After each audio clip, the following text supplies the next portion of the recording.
이거 제가 직접, 여기 있는 건 다 제가 직접 겪은 건데, 예전에 이런 것들을 아시죠? 사람들, 불편한 사람들이 있어요. 있죠. 그럼 다 사회생활 하시든지 아니면 그게 또 내 가족이 있을 수도 있어요. 어느 순간에.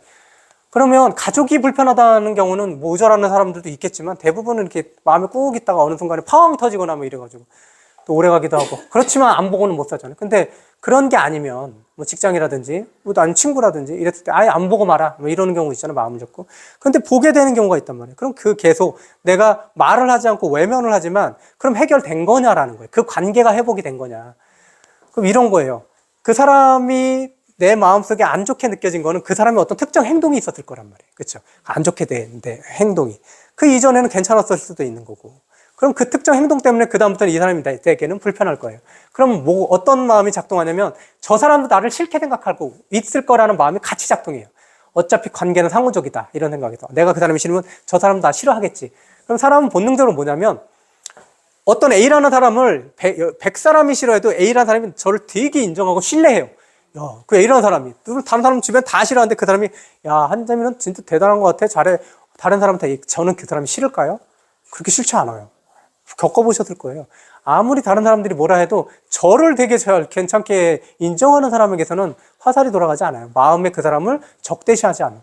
똑같은 개념인 거예요. 똑같은. 어떤 사람에도 관계가 안 좋다. 저 사람에 대해서 마음이 찜찜한 게 있다. 저 사람도 내가 마음에 안 좋게 입력이 돼 있을 것이라고 생각하는 그 사람은 그 사람이 정말 그런 게 아니라 그 사람이 그렇게 한 행동들을 내가 봤기 때문이고 그다음부터는 그것을 그 사람은 원래 그렇지 않은데 그런 행동이 있을 거라고 반추해보지 않아요. 그 행동으로 그 사람을 그냥 결정해버리는 거예요. 그리고 그것들이 고쳐지지 않는 건 뭐냐면 내 마음속에서 그것을 끄집어서 다시 한번 보지 않는다는 거예요. 정말 그 사람이 그 행동을 요번에는 했지만 예전에는 안 했을 수도 있고 앞으로도 안 할 수도 있잖아. 그럼 그 사람의 정체성을 내가 잘못 볼 수도 있지 않았을까라고 생각할 수 있는 여지를 갖지 않는다라는 거죠. 그럼 어떻게 해야 되냐? 쉬운 건 뭐냐면 그 사람이 있으면 그때는 얘 인사 안 했잖아요. 그냥 인사하는 거예요. 내가 그 사람한테 야 앞으로 뭐 해야 다시 하자 또 뭐 이럴 필요까지는 없지만 외면하지 않고 웃는 얼굴로 안녕하세요라고 또는 잘 있었니? 라고 하고 지나가 봐요. 그렇게 해서 제가 경험했을 때는 많게는 한 10번이겠지만 적게는 3, 4번이면 그 사람이 달라져요. 나를 대하는 형식이 달라져요. 내가 했던 형식대로 그 사람도 반응했을 거예요. 외면하면 그 사람은 외면했고.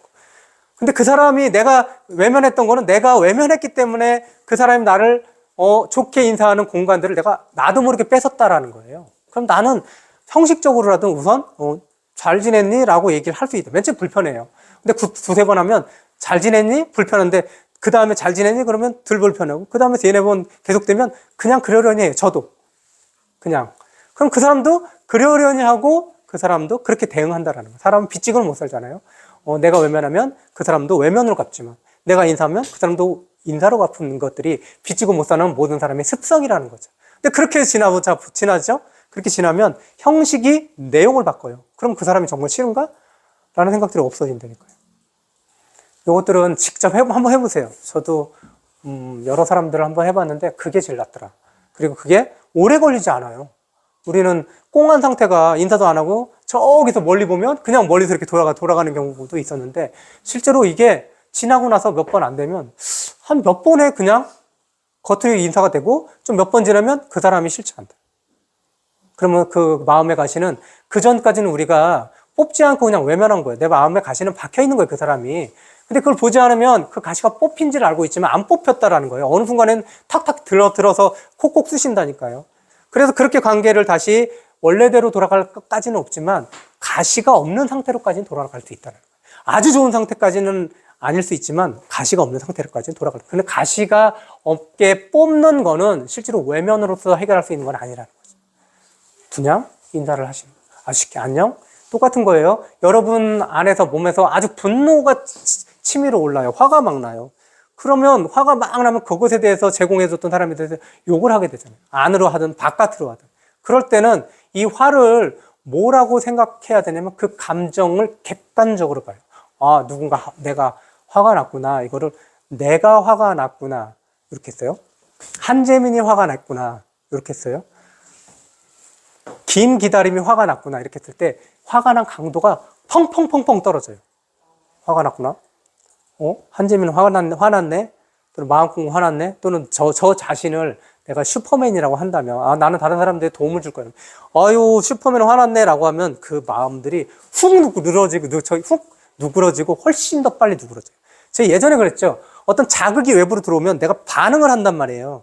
반응이 아니라 대응을 해야 된다고 그랬잖아요. 어떤 외부적인 자극이 들어오면 반응을 하면은 거기에 대해서 주먹이 날아갈 수도 있고 울컥해서 목소리가 커질 수도 있고 그 사람을 욕을 할 수도 있는데 이건 반응이에요.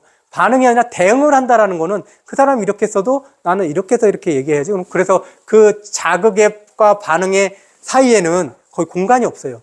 자극과 대응의 사이에는 공간이 있어요. 이 공간이 뭐냐면 내면의 대화의 시간인 거예요. 그 내면의 대화의 시간을 할 때 그 호칭을 뭐로 가냐면 첫 번째는 이름, 그거보다는 내가 좋아하는 어떤 이런 슈퍼맨이나 이런 객관적인 3인칭으로 바꾸면 훨씬 더 마음이 훅 누그러지더라. 이거는 연구에 나온 결과예요. 그래서 본인이 쓰고 있는 그런 아이디라든지 본인이 존경하는 누군가면 그 존경하는 누군가를 동일시해서 그런 상황에서 내면적인 대화를 할 때 끌어올리는 걸로 주인공으로 한번 사용해 보세요. 되게 많이 도움돼요.